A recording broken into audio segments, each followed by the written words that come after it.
Hello, you're very welcome. So just finished up really top episode with Eoin Darby. Eoin Darby is a very well respected QS, and real topic of conversation out there at the moment is what is going on with the price increases around materials shortages, and what does that mean for us. So Eoin's in a unique position whereby he's dealing with lots of builders, plus he works on the client side, so he's got a really unique position to be sitting in as he's seeing all the issues. So we jump in, we talk about what material price increases are causing the most pain for builders, what builders are doing to work around the price increases and shortage issues, who's carrying the cost of this in a lot of different circumstances, and then on pops in some tips for builders for dealing with this. So sit back and enjoy, and I hope you get some value from my chat with Eoin Darby of Darby and Associates. All right, that's it. We're on. Eoin, very welcome to actually have you back. Actually, I think this is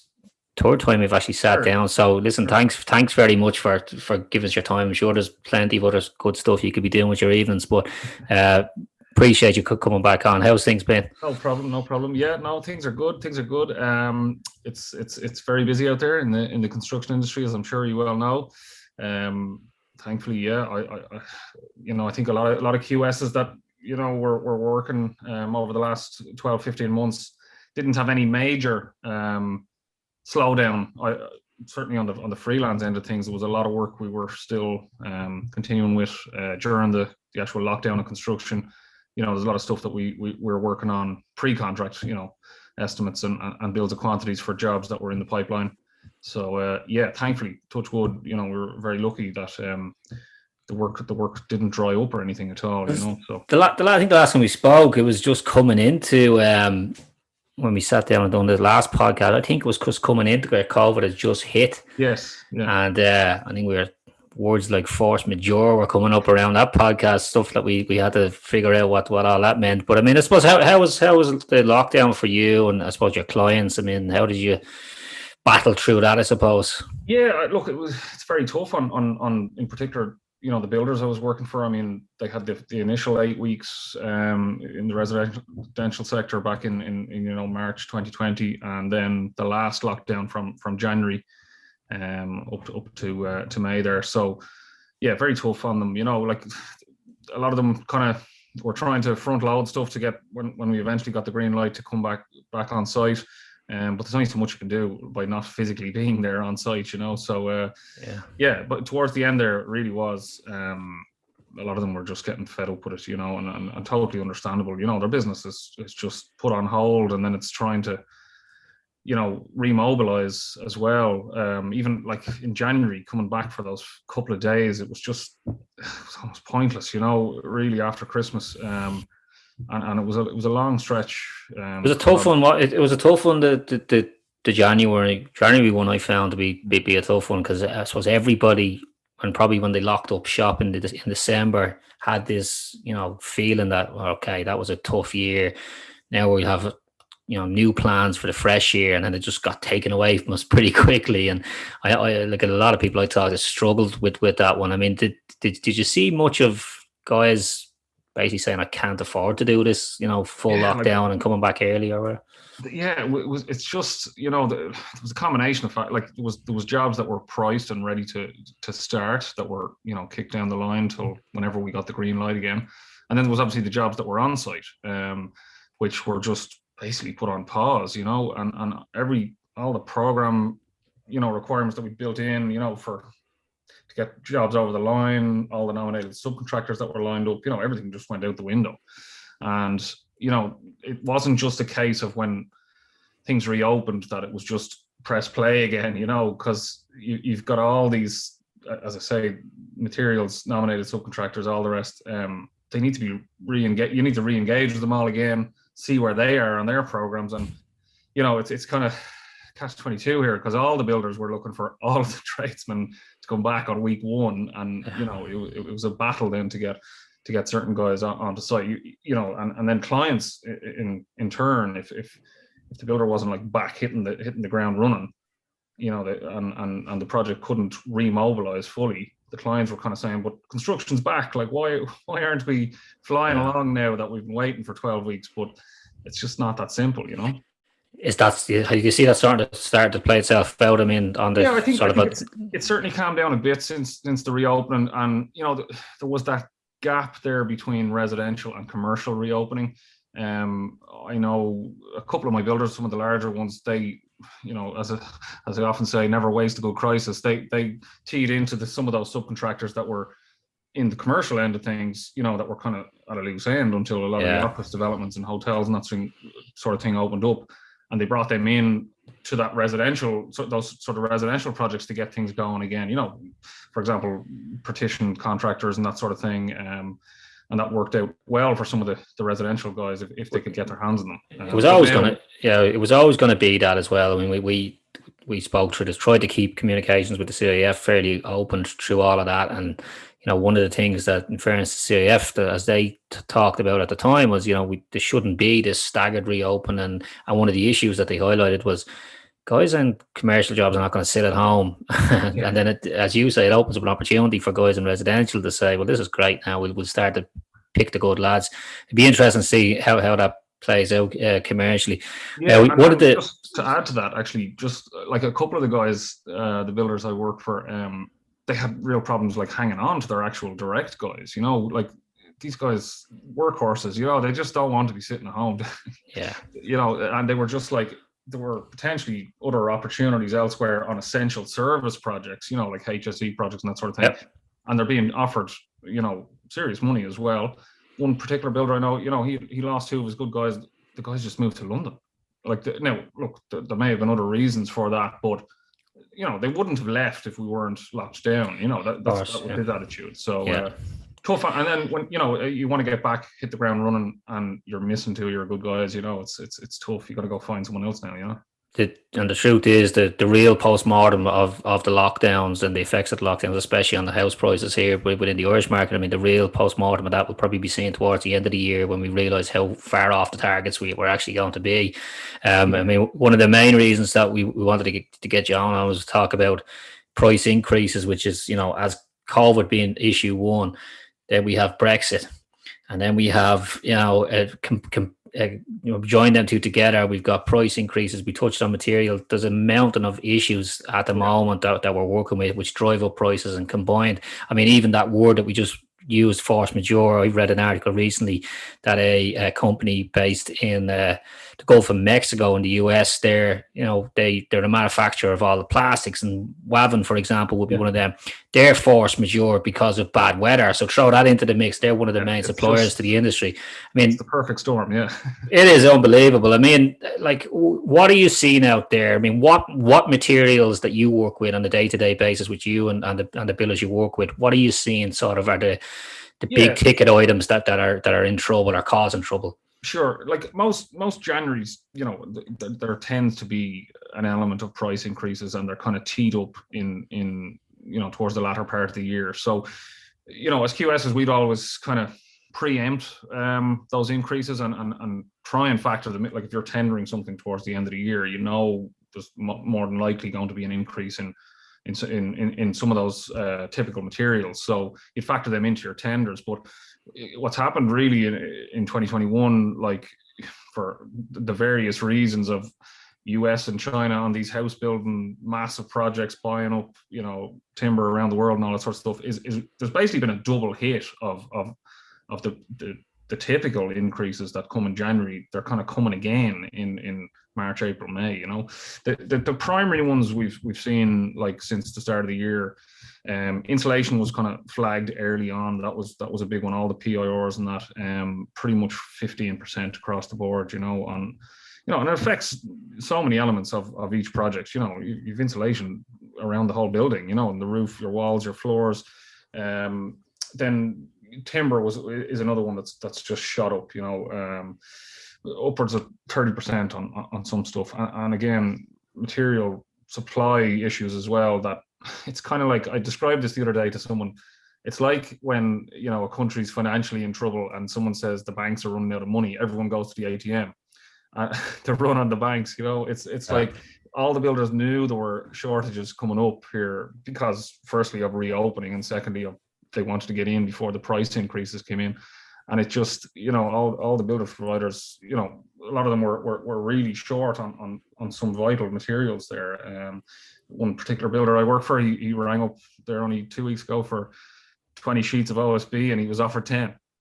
Like that's yeah. He's like, but I need 20. I can't do anything with 10. So have you noticed any of the builders you work with that are probably sitting in a decent cash flow position, bulk buying any materials? Definitely, yeah. I mean, I have seen, it's just a natural thing. You want to get in before the price increase.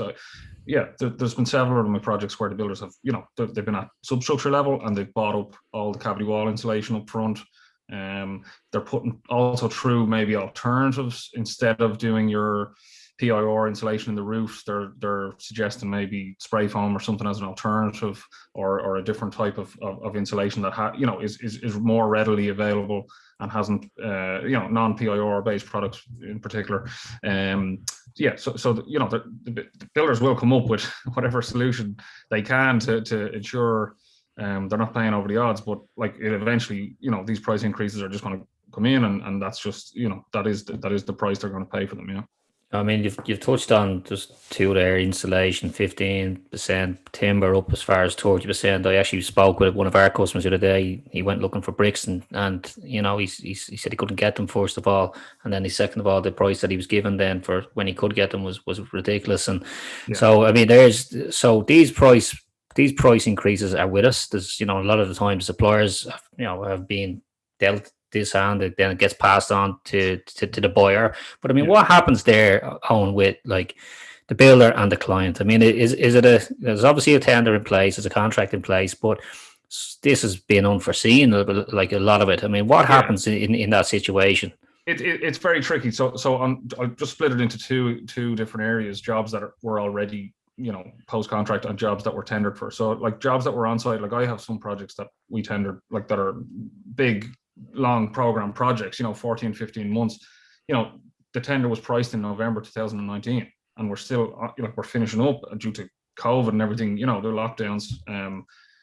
It's compounded the problem, so we're just trying to get these jobs finished as quick as possible now to mitigate the losses on some of these material rates. Is it the builder then that has to take that cost? In that scenario, yes, because we have in the RIAI contracts, we have the clause 36, which is the price and wage inflation clause that's usually struck out 9 times out of 10.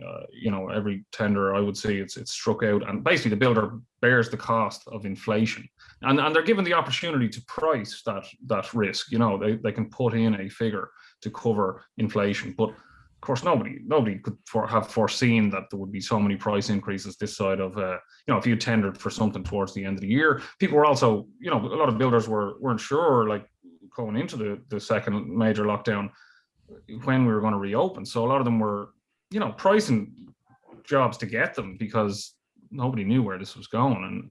And now, they've come home to roost, these tenders, and then the price increases have gone up. Now, in saying that, if you haven't signed a contract yet, there is still opportunity to negotiate, and it has happened on several of my projects, both where I'm working for builders and when I'm on the other side of the table working for the clients, that the builder has basically gone back and said, I can't stand over the tender that I've submitted in January or February, because nobody knew where this was going, and a lot of these increases were only announced in March and April. I need to increase my tender, and it's kind of it's a case of some of them are like, take it or leave it, because I'm not losing money on this. It sounds. I mean, it does probably sound as. I mean, I put myself in the builder's shoes here. I mean, there's no way you're going to go in, break ground on a fresh project knowing you're going to lose money. Right. So I mean, what do you do in that situation? You've got to probably just sit down and reevaluate it with the client. Like I have gone back on numerous tenders that were tendered in January and February, and had to increase the likes of insulation, timber, steel, put that to the clients or the architects and say, look, we've no choice here. There's no, like, all builders are in business to make money. There's no point in doing something for cost. They have to have profit and attendances on their material supply, and equally subcontractors, if they have they're pushing for increases on elements of their their supply items, or labor. They're always there's always a worry there with the larger companies that have good legal know-how. They know how to work these situations, and sometimes the subcontractors don't, and sometimes they can get pulled along in these situations and end up losing a lot of money, and that's where we see a lot of companies could get into trouble.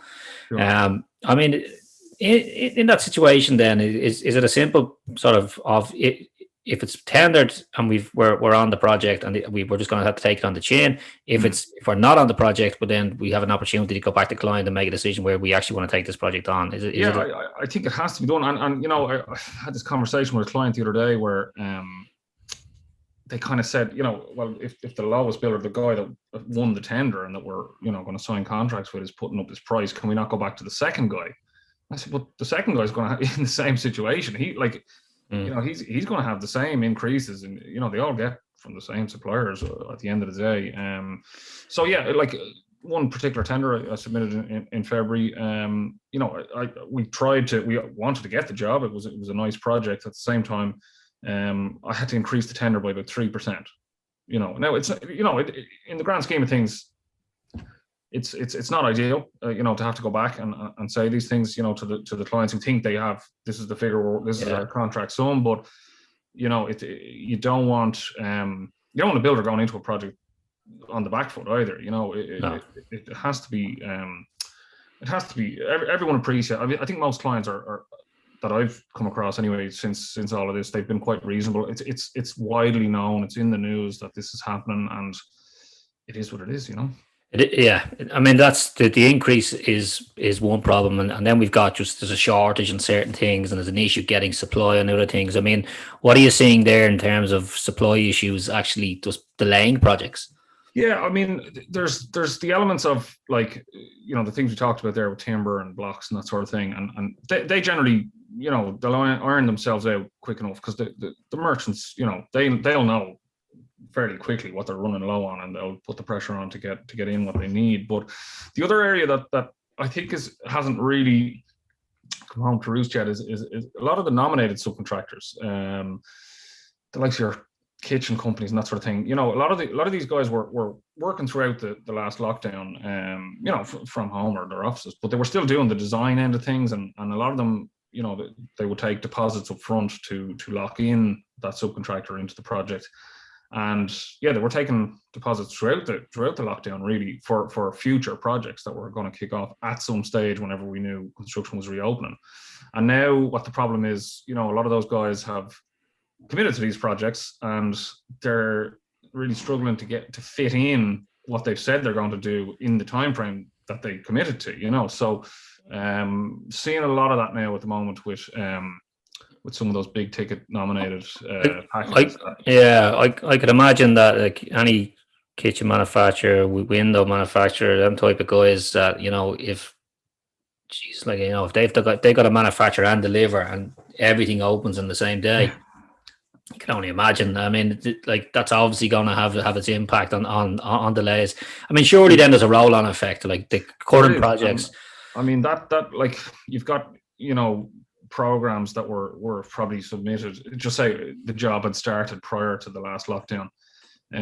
Those programs have to be rolled out now to take account of the 14 weeks from January to May there. And you got to go back to all your nominated subcontractors and say, right, we've now pushed this out to this date. And they could just turn around and say, oh, we're fully booked till November or December. And then you're what do you do? Like, do you try and push them harder, and you try and get them to work with you, or do you you may have already paid these companies a deposit, to lock them in, but they can't commit to it now.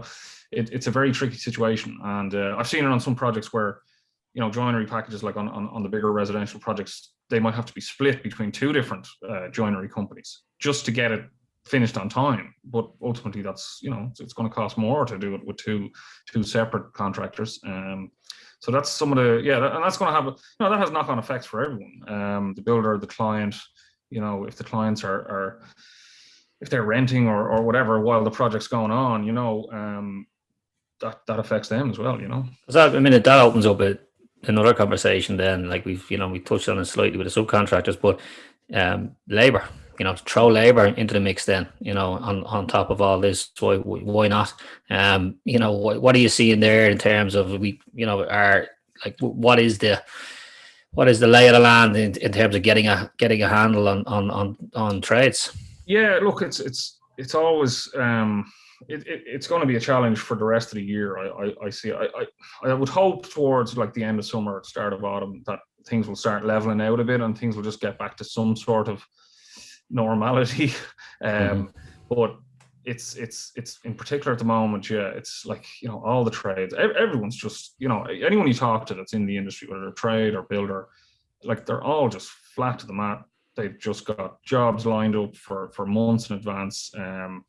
Builders, they need these guys. Like they're lining them up months in advance. The electricians, the plumbers, just to make sure that they're going to commit to the time that they've said they would. So yeah, from a labor point of view, like it's a lot of these electricians and plumbers. They've got to make sure they keep their staff as well. A lot of people have been moving around in different companies and that sort of thing as well. So.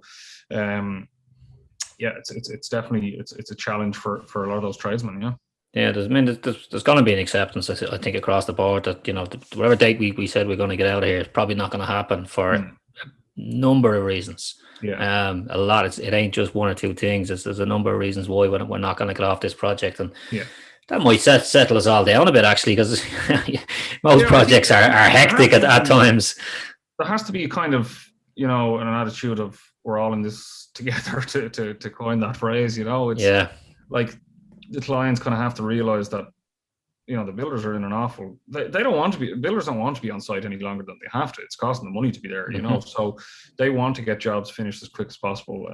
These are all jobs that potentially should have been finished six months ago. And that affects their profit expectations for the year and their business going forward. So there has to be a level of understanding from clients to realize that this isn't just we're back on now, finish the job in the time you said you would. There's just so many other factors at play here now. Yeah, I mean, you're in the hot seat, I suppose, if you want to call it that, for a lot of builders in terms of managing costs and looking at price increases. I mean, for any other builders that are listening in that you don't deal with, I mean, any tips for any other builders who are facing material shortages or large price increases? Sure. I mean, look, there's also a lot of panic going on at the moment. I would find I've seen some tenders come back that have been wildly above expectations, market expectations as well. And like I can understand that a lot of builders, if they're doing their own pricing in house or that sort of thing, they might go, oh geez, we're getting hit. We're getting hit left, right, and center here on material increases. We need to add 20% to our tender just to cover all these. But it's not as simple as that. Like there are elements definitely that have gone up 20-30%, as we talked about with timber and that sort of thing, but that's not increasing your overall tender by 20%, so it's I suppose it's about breaking it down into right, what rates do we need to adjust here on our tenders going forward. Obviously I'm going to say if you've got a good QS who's tendering for lots of different builders, they're going to have a good ear to the ground on what's going on in the market with trades and materials and that sort of thing. And it's just a case of really knowing your costs, understanding what rates have gone up and where you can go. If you've tendered for something earlier on in the year, going back and saying, well, these are the specific rates that we have to adjust. We can't stand over our tender. These need to go up. So what do you think there? Do we keep them, see them still keep rising over the next couple of months, or do we think there's going to be a point where this levels out? Yeah, I would hope that a lot of the big ones have we know about them now.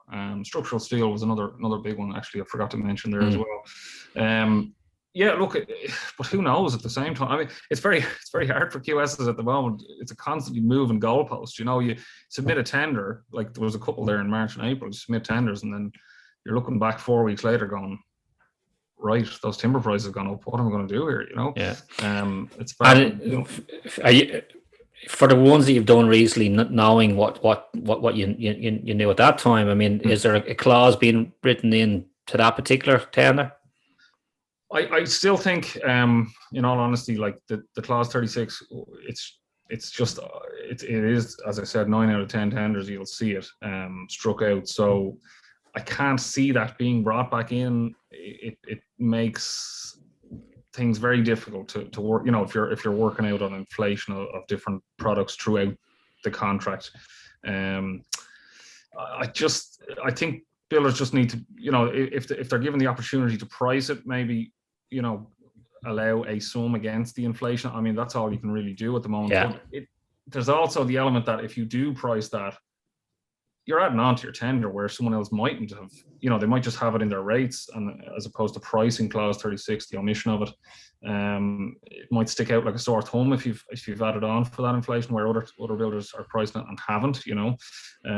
So I think the key really is just, you know, a full review of all your rates that you're using, you know, and making sure that you've got the cost covered and you've a reasonable profit built into every rate.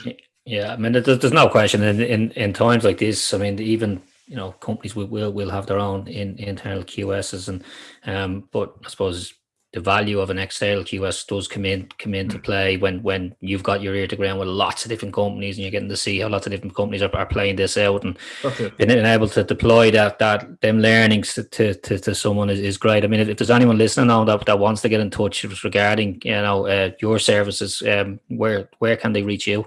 Yeah, they can get me on darbyqs.ie. That's my website there. Yeah, as I said, it's primarily pricing for builders that I do at the moment.